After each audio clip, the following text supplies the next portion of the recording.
Hello bachcho, let us start with the given question. The question says, in each of the following questions, a statement of assertion A is given followed by the corresponding statement of reason R. Of the statements, mark the correct answer as option A if both A and R are true and R is the correct explanation of A. B. If both A and R are true and R is not the correct explanation of A. C. If A is true but R is false. And D. If A is false but R is true. तो इसमें क्या है, हमें assertion reason दिया हुआ है जिसमें हमें बताना है कि अगर असर्शन और रीज़न दोनों ट्रू हैं और आर करेक्ट एक्सप्लेनेशन है तो हम ए मार्क करेंगे. वहीं असर्शन रीज़न दोनों ट्रू हैं लेकिन आर करेक्ट एक्सप्लेनेशन ए की नहीं है तो हम बी मार्क करेंगे. अगर ए ट्रू है लेकिन आर फॉल्स है, दैट मीन्स रीज़न फॉल्स है, तो हम सी मार्क करेंगे. एंड अगर ए भी फॉल्स है बट आर ट्रू है तो हम डी मार्क करेंगे. तो अब हम सबसे पहले असर्शन पढ़ते हैं. असर्शन ए हमें कहता है कि photosynthesis is a physico chemical process and reason R कहता है during photosynthesis conversion of light energy is a physical process while synthesis of glucose is a chemical process. तो हमें ये बताना है कि क्या असर्शन और रीज़न हमारे ट्रू हैं और क्या आर हमारी करेक्ट एक्सप्लेनेशन भी है, ये हमें चेक करना है. तो let us see the key concept involve in this question. देखिए, इस क्वेश्चन को सॉल्व करने के लिए सबसे पहले आपको ये पता होना चाहिए कि फोटोसिंथेसिस क्या है. देखिए, फोटोसिंथेसिस का मतलब है synthesis of food in the presence of light. So what is it? It is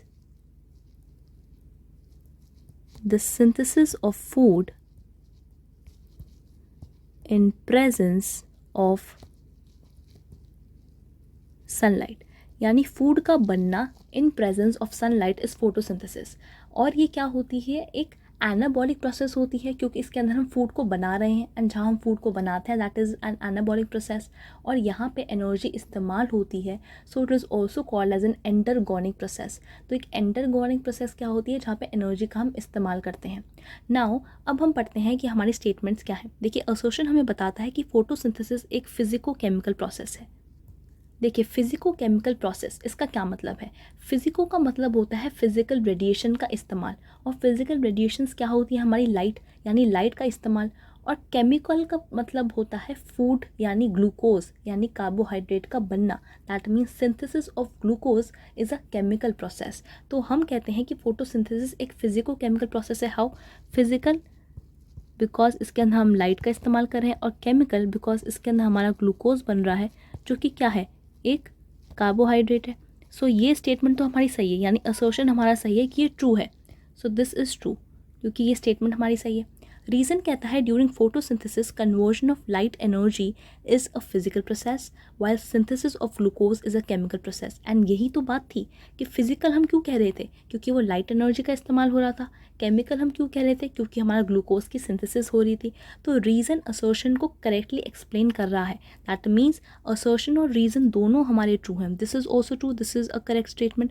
तो असर्शन रीज़न दोनों ट्रू हैं और आर करेक्ट एक्सप्लेनेशन भी है ए का. सो स्टेटमेंट हम इसको क्या कहेंगे? This is A.